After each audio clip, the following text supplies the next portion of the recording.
He's angry on me. You are wrong. మీరు ఇక్కడే ఉన్నారా? ఇందులో తప్పే ఉంది. నిజానికి ఒక వ్యక్తి మీద మనకి కోపం ఉంది, ఒక వ్యక్తి పైన కోపం ఉంది అని చెప్పడానికి మనం పైన మీద అనే అర్థంతో యాంగ్రీ ఆన్ అని చెప్తారు.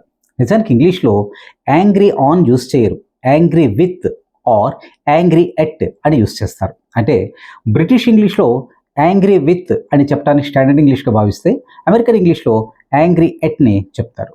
అలాగే యాంగ్రీ విత్ని పర్సన్స్తో యాంగ్రీ విత్ యాంగ్రీ ఎట్ చెప్తే థింగ్స్ మీద కోపం ఉంది అని చెప్పాల్సి వచ్చినప్పుడు ఓన్లీ యాంగ్రీ ఎట్ని మాత్రమే యూస్ చేస్తారు. For example, I'm angry with her, I'm angry at her, he was really angry with me, he got really angry at me. ఇలా మనం పర్సన్స్ గురించి కాబట్టి విత్ హర్ విత్ మీ అని చెప్పాం కాబట్టి యాంగ్రీ విత్ కానీ యాంగ్రీ ఎట్ని కానీ యూస్ చేస్తాం. ఓకే, అలా కాకుండా థింగ్స్ మీద యూస్ చేయాల్సి వచ్చినప్పుడు మనం యాంగ్రీ ఎట్నే యూస్ చేస్తాం. For example, I'm angry at his behaviour. అర్థమైందా? పర్సన్స్తో చెప్పేటప్పుడు ఎప్పుడు యాంగ్రీ ఆన్ చెప్పకండి, యాంగ్రీ విత్ కానీ యాంగ్రీ ఎట్ కానీ చెప్పండి. థింగ్స్ మీద కోపం వచ్చినప్పుడు ఎట్ హిస్ బిహేవియర్, ఇక్కడ ఆయన మీద కోపం కాదు.